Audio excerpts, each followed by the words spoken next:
Next question போகலாமா? Second question. The castle, Edwin மியூரோட poem. Bring out the contrasting picture of the castle as depicted in 3 and 5. அதாவது மூணாவது பேராலையும் அஞ்சாவது பேராலையும் இந்த போயமோட மூணாவது பேரா அஞ்சாவது பேரால என்ன வித்தியாசமான அந்த தன்மை, அந்த அந்த கோட்டையோட தன்மை இருக்குல்ல, அந்த கோட்டையை ஒரு ஒரு ஃபோட்டோவாக எடுத்தோன்னு வையேன், அதோட அந்த தன்மை எப்படி ஒரு வித்தியாசமானதாக இருந்துச்சு. மித்த கோட்டைகளுக்கும் எல்லா மன்னர்களும் கோட்டை கட்டியிருப்பாங்கல்ல, அந்த கோட்டைக்கும் இந்த கோட்டைக்கும் என்ன வேறுபாடு அப்படின்னு சொல்லி கேட்குறது தான் இந்த கொஸ்டின். சரியா? சரி, first point. Poem The Castle, written by Edwin Muir, describes the fall of a strong castle due to human greed and wickedness.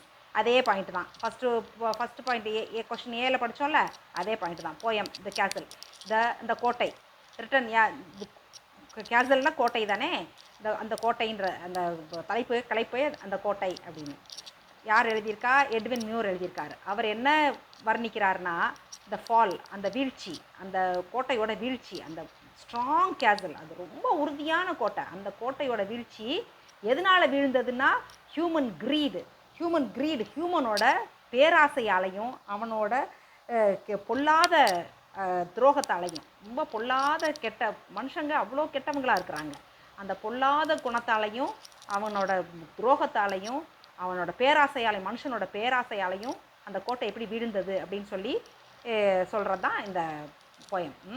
அப்போ ரெண்டாவது point, the contrasting picture of the castle, அந்த வித்தியாசமான படம், அந்த வித்தியாசமான அமைப்பு, அந்த கோட்டையோட வித்தியாசமான அமைப்பு, இட்ஸ் கேட்ஸ் வெரி ஸ்ட்ராங், அதோட கதவுகள் வந்து அவ்வளோ ஸ்ட்ராங்காக இருந்துச்சு. Walls were thick like rocks, சுவர்கள்லாம் அப்படியே பாறை மாதிரி அவ்வளோ உறுதியாக இருந்துச்சு. சரி, அடுத்து மூணாவது point. The castle was safe, no one could conquer, அவ்வளவு பாதுகாப்பான ஒரு கோட்டை அந்த கோட்டை, அதை யாராலையுமே தோற்கடிக்க முடியாது, அது யாரும் ஜெயிச்சு அதை வெற்றி கொள்ள முடியாது, அவ்வளவு உறுதியான கோட்டை, அவ்வளவு பாதுகாப்பான கோட்டை. No clever trick can take them dead or alive. இது ஒரு முக்கியமான பாயிண்ட்டு. எவ்வளவு கிளவராக, எவ்வளவு அறிவாக ட்ரிக்கு பண்ணி, அதாவது சூழ்ச்சி பண்ணி, ஏதாவது ஒரு அறிவான சூழ்ச்சி, ரொம்ப சாதுரியமான சூழ்ச்சி பண்ணியாவது அதை எப்படியாவது அந்த கோட்டைக்குள்ளே புகுந்து அவங்கள உயிரோடையோ இல்லை சாகடிக்கவோ முடியவே முடியாது. அந்த கோட்டை அவ்வளவு பாதுகாப்பாக, அவ்வளவு உறுதியாக, அவ்வளவு ஸ்ட்ராங்காக இருந்தது. அங்கே இருந்த வீரர்களும் ரொம்ப பலசாலிகள், ரொம்ப வீரமானவங்க. அடுத்து அஞ்சாவது பாயிண்ட், த ஸ்டோன்டு டனல், இதான் முக்கியமானது. The stoned tunnel path was fully spread by betrayal breath. ரொம்ப முக்கியமான பாயிண்ட்ராமா. த ஸ்டோன், அந்த கல்லாலேயே பதிச்ச அந்த டனல் இருக்குல்ல, டனல்னாக்க சுரங்கப்பாதை, எல்லா கோட்டைகள்லையுமே சுரங்க வழி பாதை இருக்கும். ஏன்னா அவன் எதிரி வந்து சூழ்ந்துக்கிட்டான்னு வை கோட்டையை, அப்போ இவங்க தெரியாமல் தப்பிச்சு வெளியே போகணும் அப்படின்னாக்க எல்லா கோட்டைகள்லையுமே ஒரு சுரங்க வழி பாதை வச்சுருப்பாங்க. அது கல்லாலேயே செஞ்சு அடியில் அதுக்குள்ளே இது பிடிச்சிட்டு போகணும், ரொம்ப இருட்டாக இருக்கும். அந்த சுரங்கப்பாதைனா எப்படி இருக்கும், அதனால் அந்த இது பிடிச்சிட்டு, அது என்னது தீவட்டி மாதிரி ஒன்று பிடிச்சிருப்பாங்கல்ல, பந்தம் பிடிச்சிட்டு தான் உள்ளே போக முடியும், அவ்வளோ இருட்டாக இருக்கும். அந்த பந்தத்தை கொளுத்திக்கிட்டு உள்ளே போனால் தான், இல்லை உள்ளுக்குள்ளே பூச்சி பட்டால் எல்லாம் இருக்கும். அது ஏன்னா ரொம்ப நாளாக யூஸ் பண்ணாமலே கிடக்கிறது இல்லை அது, அதனால் அப்படி கிடக்கும் அந்த பாதைக்குள்ளே. அது ஃபுல்லி ஸ்ப்ரெட்டு, அதில் எல்லாமே பரவி இருந்துச்சு. என்ன பரவி இருந்துச்சு? முக்கியமான வார்த்தை பெட்ரேயல் பிரீத்னா துரோக காற்று, துரோக மூச்சு. அதுக்குள்ளே ஃபுல்லாக துரோகிகள் அதை எப்படி அடுத்தவனுக்கு காட்டி கொடுத்து அந்த டனல் ஃபுல்லும், அந்த சுரங்கப்பாதை பூராமே துரோகத்தின் சுவாசமாக இருந்துச்சான். எப்படி எழுதியிருக்கார் பாரு. அவ்வளவு துரோகிகள் அந்த கோட்டைக்குள்ளே இருந்து அதை காட்டி கொடுத்துக்கிறதுக்கு இருந்திருக்கானுங்க. அடுத்து ஆறாவது பாயிண்ட். ஆனால் இத்தனைக்கு ஸ்ட்ராங்கான டனல், அந்த டனல் எங்கே இருக்குதுன்னு கண்டே பிடிக்க முடியாது, அப்படி ஒரு சுரங்கப்பாதை. அந்த சுரங்கப்பாதையுமே காட்டி கொடுக்கறதுக்கு கயவர்கள் இருந்திருக்காங்க. இன் பின் ட்ராப் சைலன்ஸ், பின் போட்டால் கீழே போட்டால் கூட சத்தம் வராத அமைதி, அவ்வளவு நிசப்தமான இடம். In pin drop silence the castle was defeated by human grid.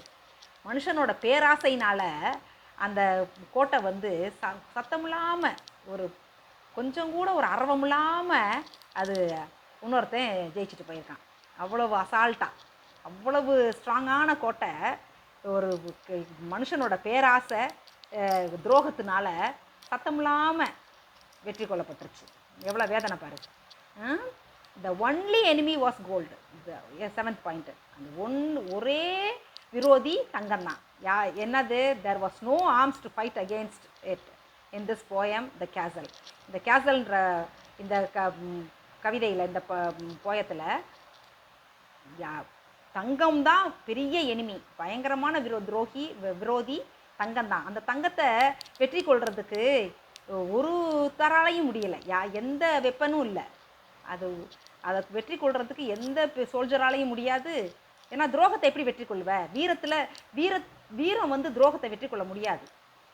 வீரம் நேரடியாக போர் செய்யத்தான் தெரியும். துரோகத்தை எப்படி துரோகத்தால் தான் வெற்றி கொள்ளணும். அது அசிங்கம்.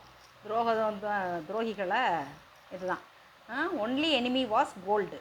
விரோதி தங்கம் மட்டும்தான் விரோதி. அதை வெற்றி கொள்றதுக்கு எந்த சக்தியும் இல்லை அவங்கக்கிட்ட. போர் வீரர்களும் இல்லை, பெரிய ஆயுதங்களும் இல்லை, ஒன்றுமே இல்லை.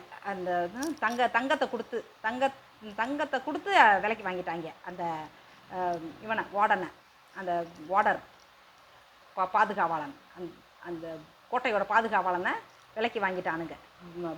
பிரைபுனா லஞ்சம் கொடுத்து அதை விலைக்கு வாங்கி அவன் விலை போய் காட்டி கொடுத்துட்டான். கோட்டையை காட்டி கொடுத்து கோட்டை ஒரு செகண்டில் விழுந்துருச்சு. சரியா? சரி, அடுத்த கொஷின் போகலாமா? புரியுதா? சரிடா செல்லங்களா. சரி, நெக்ஸ்ட் கொஷின் போவோம்.